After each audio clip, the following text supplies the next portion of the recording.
story of Ruperto Kangleon, a Filipino military officer and politician, is one shrouded in both heroism and controversy. While widely recognized as a national hero for his contributions to the resistance movement during the Japanese occupation of the Philippines, a closer examination reveals a complex and sometimes contradictory narrative.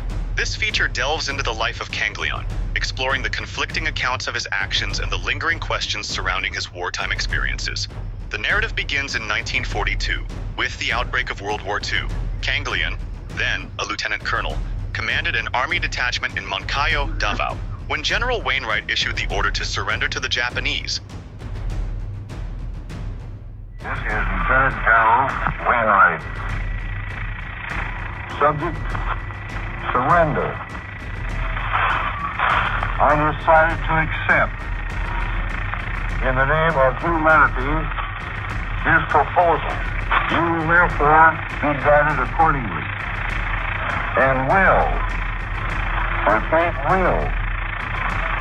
surrender all troops under your command to the proper Japanese officer.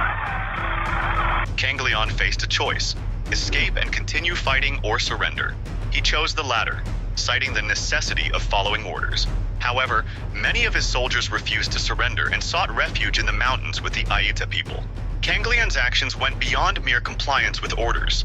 According to affidavits from guerrillas Celso Beloso and Arturo Labrador, he actively encouraged his men to surrender while en route to the POW camp in Butuan. This behavior raised eyebrows among his former comrades, who questioned his commitment to the resistance.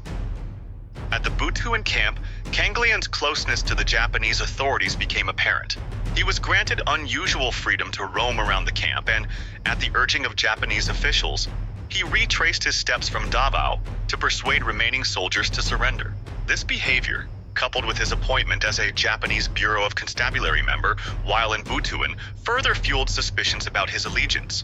Marcos Soliman, a fellow officer in the 81st Infantry, provided a conflicting account. He stated that he and Kangleon initially agreed not to surrender, but Kangleon changed his mind between May 18th and 24, 1942. A month later, Kangleon accompanied a Japanese patrol to capture other soldiers hiding in the upper Agusan Valley, and even attempted to convince his former unit to surrender. On Christmas Day, 1942, 2 prisoners from the Butuan camp were executed. Kangleon, however, managed to disappear. His escape under tight Japanese guard remains a mystery. He eventually resurfaced in southern Leyte, where he presented a fabricated story of being freed by guerrillas during a raid on the prison camp. American historian Elmer Lear, in interviews conducted in 1945, questioned Kangleon's account of his escape. The circumstances surrounding his disappearance remain unclear, with no evidence to support his claim of a guerrilla raid. Kangleon's arrival in southern Leyte coincided with the presence of several guerrilla groups operating on the island.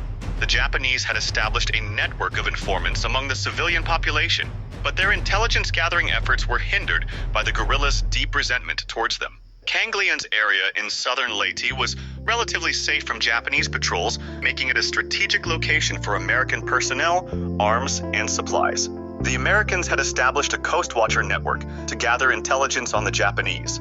Charles Parsons, an American intelligence officer, sought to establish a new spy network called Spyron to support selected guerrilla outfits. He chose Kangleon as the leader of the Leyte Area Command, despite the suspicions surrounding his past. Despite his initial reluctance, Kangleon accepted the command, promising Parsons he would serve General MacArthur. He had already begun organizing southern Leyte guerrillas, making his escape appear even more suspicious. Parsons, unaware of Kangleon's true history, entrusted him with the leadership of the Leyte Area Command. This decision created friction with other guerrilla leaders, particularly Blas Miranda, who refused to trust Kangleon due to his surrender to the Japanese. Kangleon's authority as guerrilla leader was never formally confirmed until November 1943, when he received his appointment papers.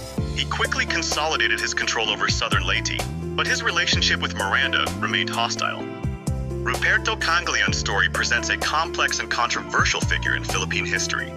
While his contributions to the resistance movement are undeniable, his actions during the Japanese occupation raise serious questions about his loyalty and motivations.